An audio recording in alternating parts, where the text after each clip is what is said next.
महापौर मीनाक्षी शिंदे यांची एक ऑडिओ क्लिप व्हायरल झाली आहे। तुम्हाला 15 दिवसांनंतर मानपाड्यात राहायचं आहे ना असा प्रश्न यामध्ये मीनाक्षी शिंदे विचारतायत। तशी ही ऑडिओ क्लिप मात्र TV9 मराठी या ऑडिओ क्लिपची पुष्टी करत नाही।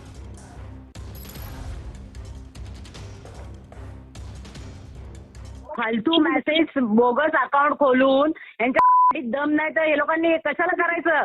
मी आज जर पोरं पाठवली त्याच्या घरात तर काय राहील रे त्याची इज्जत। मला काय माहितीच नाही मीनांटी, मी 5 दिवस झाले ऍडमिट होतो। दुसऱ्या दिवशी आलो, ऑर्डरला गेलो। मलाच बरं नाही, माहिती का, मी कामावरती पण जात नाही। मी आता थोडं बाहेर अरे आलो। तू पण आता येत नाही, ऐक ना, तू पण येत नाही, हे लोक पण येत नाही। तर मी हेच बोलली की ह्यांच्या बायका पळून नेले का माझ्या नवऱ्याने, ते ह्यांना एवढं सॅड झाले सगळे लोक।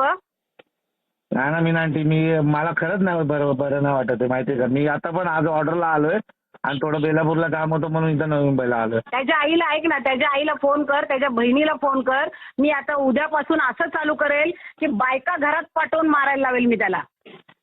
तो आनंद भोईर तो जो करतोय तो दुसऱ्यांच्या बायकांच्या घरात आणि मग रस्त्यावर त्याला मारतात सगळेजण। त्याची लायकी काढलेली आहे आणि आता त्याला एवढा पुळका आलेला आहे दुसऱ्यांचा। तर व्हायरल झालेली ही ऑडिओ क्लिप मॉर्फ केलेली आहे असं मीनाक्षी शिंदे यांचं म्हणणं आहे। माझी बदनामी करण्याचा प्रयत्न केला गेलाय। ठाण्यातील सर्व प्रकरणात 3 वाजता मीनाक्षी शिंदे बोलणार आहे।